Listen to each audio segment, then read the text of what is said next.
सवारी कितनी थी?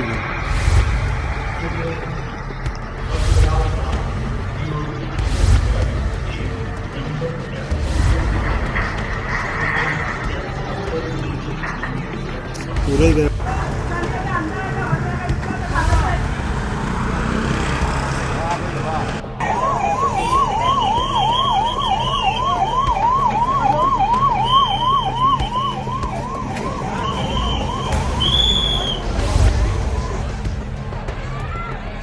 बिल्डिंग तो थोड़ी ना रखो।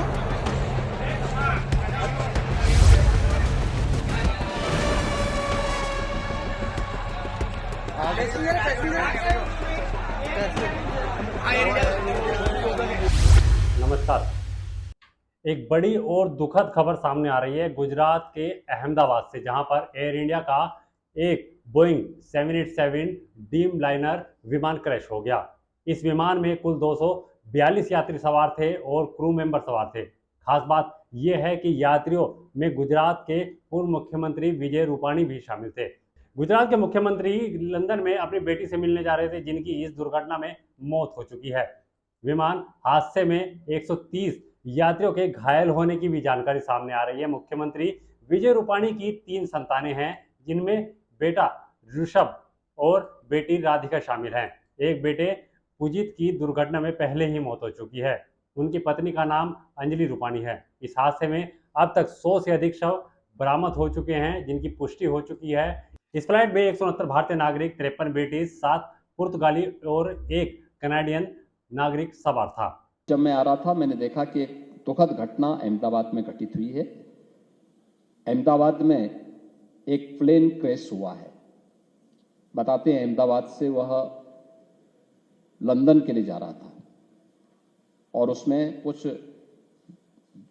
इस दुर्घटना के कारण प्लेन क्रैश होने के नाते बहुत सारे यात्रियों को अपनी जान गंवानी पड़ी है। ईश्वर से मैं सबकी सुरक्षित रहने की कामना करता हूं और ईश्वर से प्रार्थना करता हूं कि इस प्रकार की किसी भी प्रकार के हादसे से हम जनहानि को बचा सकें। इस दुखद घटना के लिए मेरी सभी जितने भी पीड़ित परिवार हैं उन सब के प्रति हमारी संवेदना है। मैं एक बार फिर से आप सबके प्रति अपनी मंगलमय शुभकामनाएं देता हूं। विमान ने दोपहर 1:38 पर उड़ान भरी थी और सिर्फ 2 मिनट के बाद यानी कि 1:40 पर ही वो क्रैश हो गया। हादसा एयरपोर्ट की दीवार और एयर कस्टम कार्गो ऑफिस के पास हुआ। विमान जिस बिल्डिंग से टकराया हुआ है अहमदाबाद के सिविल हॉस्पिटल का डॉक्टर्स हॉस्पिटल है।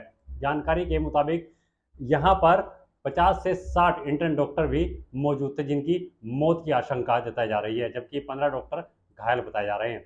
पायलट कैप्टन सुमित सब्बरवाल थे, एक लाइन ट्रेनिंग कैप्टन जिनके पास 8,200 घंटे का उड़ान अनुभव था। को पायलट क्लाइन कुंदर जिनके पास 1,100 घंटे का अनुभव था।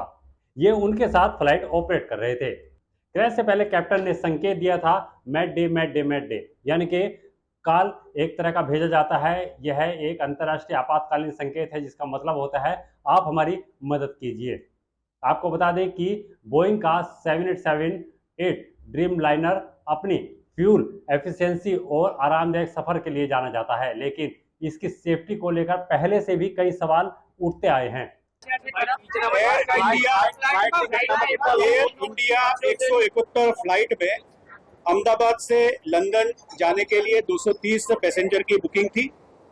उसके सिवाय क्रू मेंबर भी थे।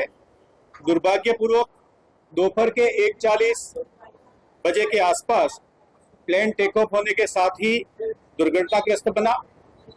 जिस विस्तार में प्लेन क्रैश होकर गिरा है वहां पे अहमदाबाद सिविल हॉस्पिटल के विद्यार्थियों के हॉस्टल, स्टाफ क्वार्टर और अन्य रेजिडेंशियल विस्तार है।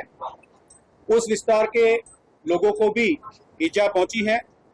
50 से जितने घायल व्यक्तियों को सिविल हॉस्पिटल अहमदाबाद लाया गया है, जिन्हें श्रेष्ठ सारवार दी जा रही है। अभी वो सघन सारवार में परंतु स्टेबल परिस्थिति में है। फ्लाइट के जो पैसेंजर हैं उनके जो सगे हैं, नजदीक के सगे हैं, उनसे रिक्वेस्ट है कि डीएनए टेस्टिंग की व्यवस्था हम लोगों ने बीजे मेडिकल कॉलेज के कसौटी भवन में की है। आप सबसे अनुरोध है, जिसमें खास तौर पे माता पिता अथवा उनके पुत्र पुत्री नजदीक के सगाओं में होते हैं, आपसे रिक्वेस्ट है कि आप डीएनए सैंपल के लिए कसौटी भवन में बनी हुई व्यवस्था पर अपने सैंपल दें, ताकि दुर्घटना के जो विक्टिम है उनका आइडेंटिफिकेशन जल्दी से हो सके। प्लेन के जो मुसाफिर हैं उनके रिलेटिव और बाकी जो इजा होके घायल होके सिविल हॉस्पिटल आए हैं उनके सगे संबंधियों को अगर किसी भी तरह की पूछताछ करनी है, ज्यादा माहिती की जरूरत है, तो उसके लिए सिविल हॉस्पिटल अहमदाबाद ने 2 हेल्पलाइन नंबर शुरू किए हैं। एक नंबर है 63 57 37 38 31 एवं दूसरा नंबर है 63 57 37 38 41। इन 2 नंबर पे आप माहिती के लिए संपर्क कर सकते हैं। प्लेन के जो पैसेंजर थे उनके सगे संबंधियों के लिए मेडिकल कॉलेज बिल्डिंग में कसौटी भवन में वेटिंग एरिया की हम लोगों ने व्यवस्था की हुई है। धन्यवाद। एक समय तो इन विमानों की पूरी फ्लीट को 3 महीने के लिए ग्राउंड यानी कि बंद कर दिया गया था। 7 अगस्त 2020 को भी कोझिकोड में एक एयर इंडिया एक्सप्रेस विमान हादसे का शिकार हुआ था। इसमें 21 लोगों की मौत हुई थी और 110 से ज्यादा यात्री इसमें घायल हुए थे। फिलहाल राहत और बचाव कार्य जारी है। सरकारी एजेंसियां और मेडिकल टीमें मौके पर मौजूद है। एयर इंडिया ने भी शोक में अपने ट्विटर हैंडल को ब्लैक कर दिया।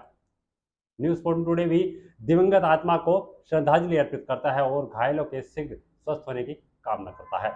इस खबर पर आपकी क्या राय है हमें जरूर बताएं और बने ये न्यूज़ 14 टुडे के साथ हम लाते रहेंगे सच आपके सामने, सच की ताकत के साथ हर वक्त आपके साथ न्यूज़ 14 टुडे। अगर आप ये खबर फेसबुक पर देख रहे हैं तो वीडियो को लाइक करके पेज को फॉलो करें। इसके अलावा अगर आप इस खबर से यूट्यूब के जरिए जुड़े हैं तो चैनल को सब्सक्राइब करके बेल आइकन दबाना बिल्कुल ना भूलें। नमस्कार।